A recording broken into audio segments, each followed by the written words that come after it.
Hello everyone. Welcome to the first session of Purchasing and Material Management on behalf of IACT. In this module, we will cover Materials Management, Integrated Materials Management, and Computer Application and System Analysis. In detail, we will be covering definition, primary and secondary objectives, functions of materials management, integrated materials management, need for integrated approach. Then we will cover materials requirement planning, and then we will go on to cover computerized materials management. In that we will cover the basic MRP concepts, computer application to MRP process, advantages and disadvantages. Now, what is materials management? It is a scientific technique concerned with planning, organizing and control of flow of materials from their initial purchase to destination. It is an approach for planning, organizing and controlling all those activities principally concerned with the flow of materials into an organization. The scope of materials management varies greatly from company to company and may include material planning and control, production planning, purchasing, inventory control, in-plant materials movement, and waste management. It is the planning and control of the functions supporting the complete cycle of materials and the associated flow of information. Now, these functions may include identification, cataloging, standardization, need determination, scheduling, procurement, inspection, quality control, packaging, storage, inventory control, distribution and disposal. These are all the varied definitions of materials management. So basically, it is a business function for planning, purchasing, moving, storing materials in an optimum way, which helps organization to minimize the various costs like inventory, purchasing, material handling and distribution costs. Moving on, objectives of materials management. There are primary objectives and secondary objectives.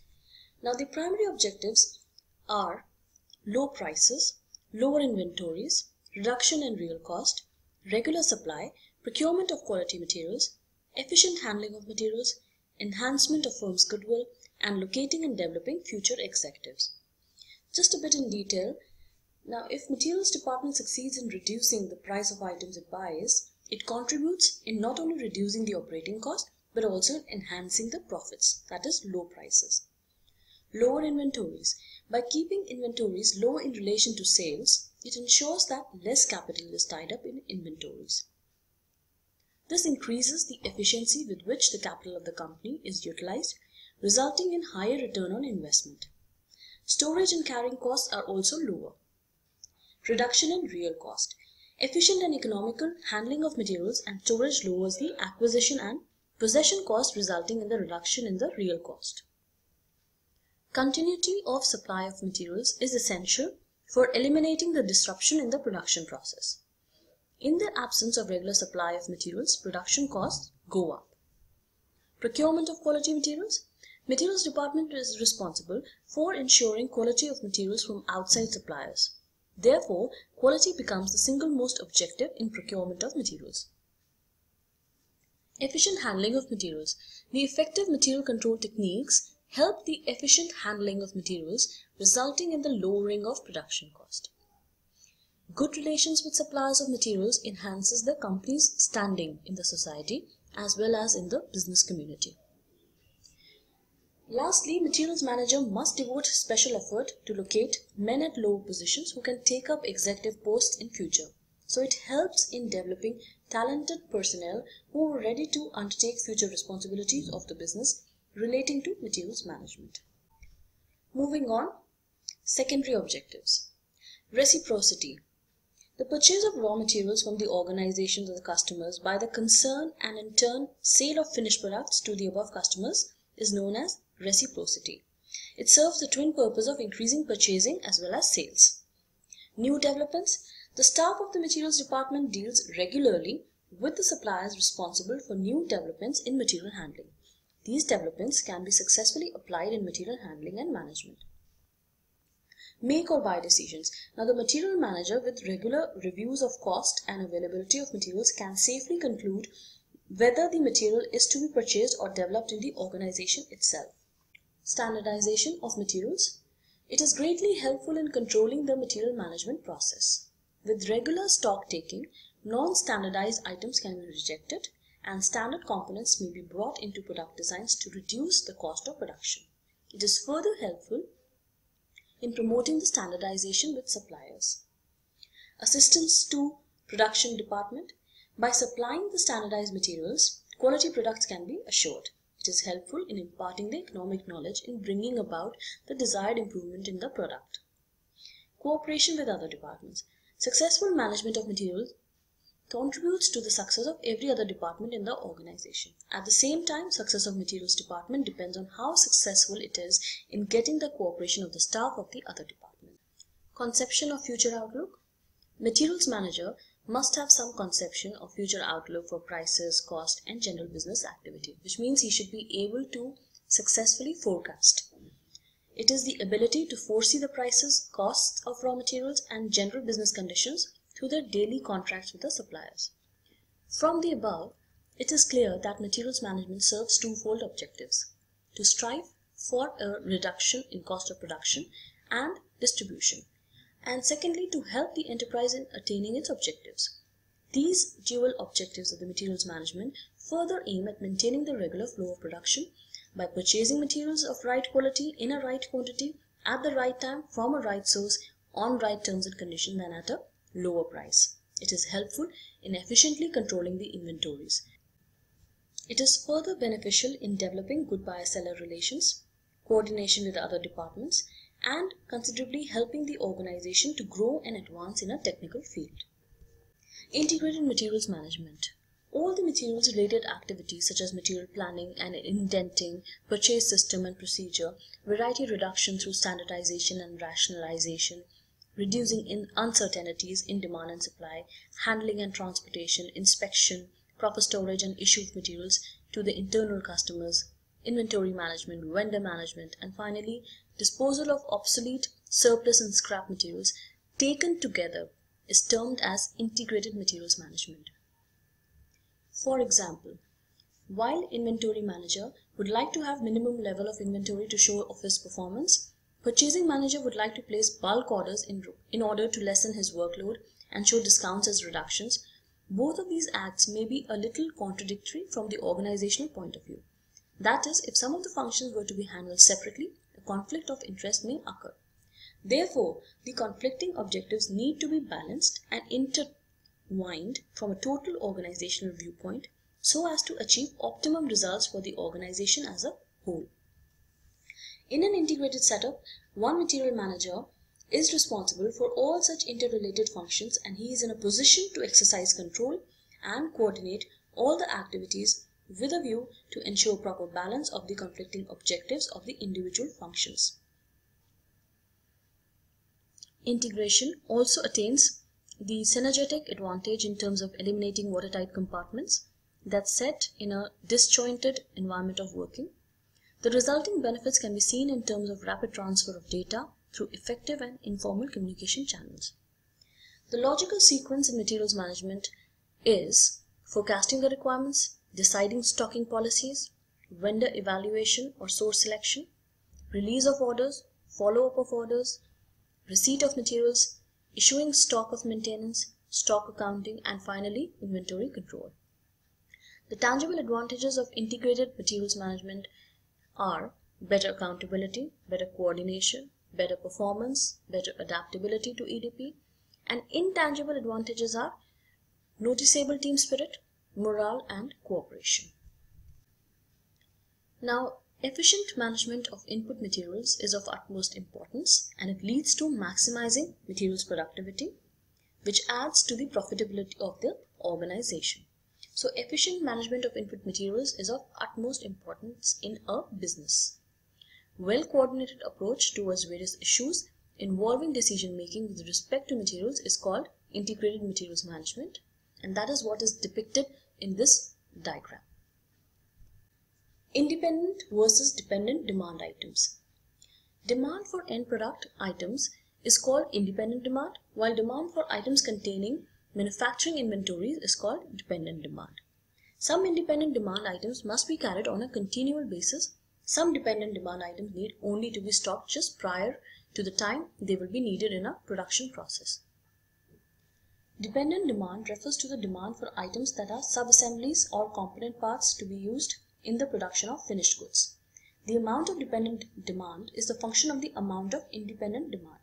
For example, the parts and materials that go into the production of an automobile are examples of dependent demand, because the total amount of parts and raw materials needed during any time period is a function of the number of cars that will be produced.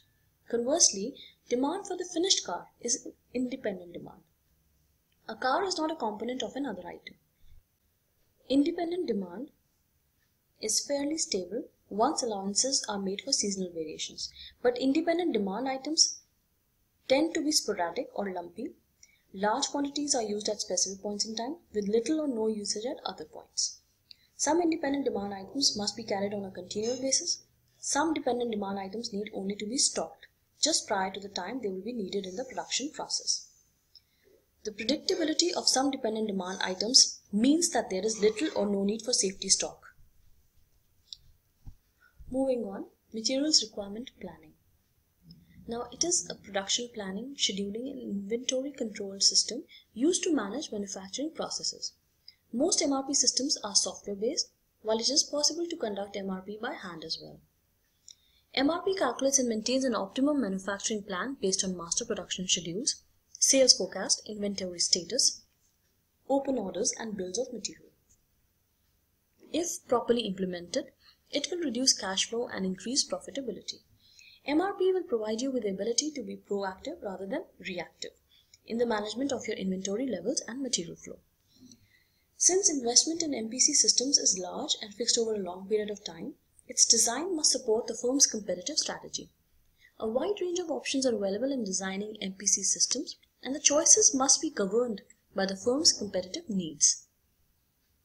Business as well as technical specifications need to be considered in designing an MPC system.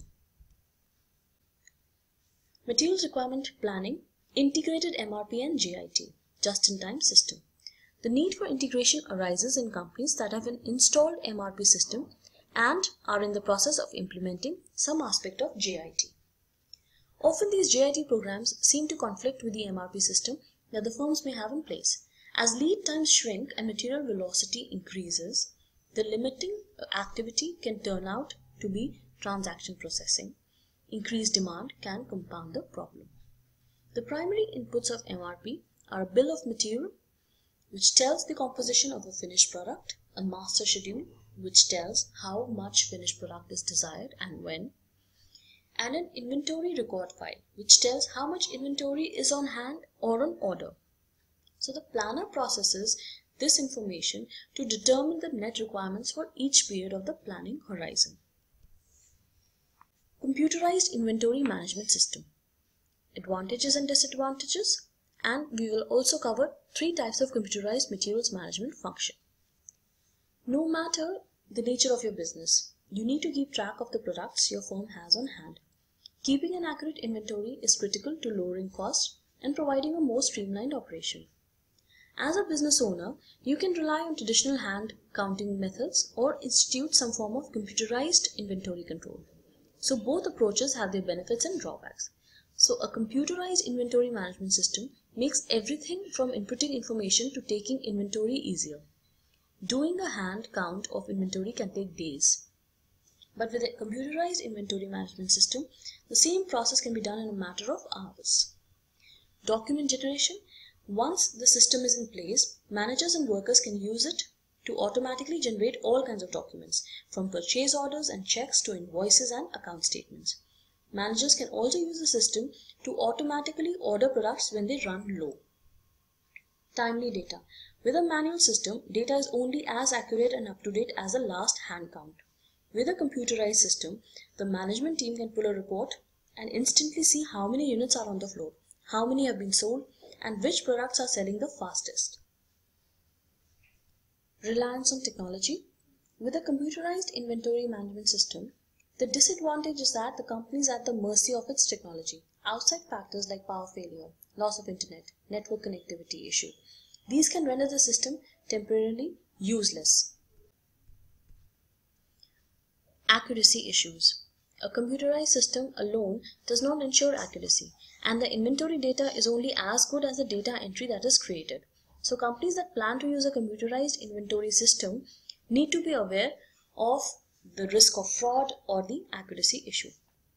I say risk of fraud because any computerized system carries the risk of intrusion, and with a computerized inventory management system comes the risk of fraud, because a dishonest vendor could hack the system to receive payment for products never delivered, or a dishonest employee would redirect checks to themselves. So there are some risks of frauds associated with computerized management system. So a computerized inventory management system can do following type of activities: posting of inventory records, computation of economic order quantities, preparation of purchase requisitions, preparation of purchase orders, distribution of accounting charges, automatic preparation of follow-up memos, posting of delivery and quality records by part and by vendor, preparation of numerous operating reports for management, auditing of invoices and preparation of check for payment of invoices.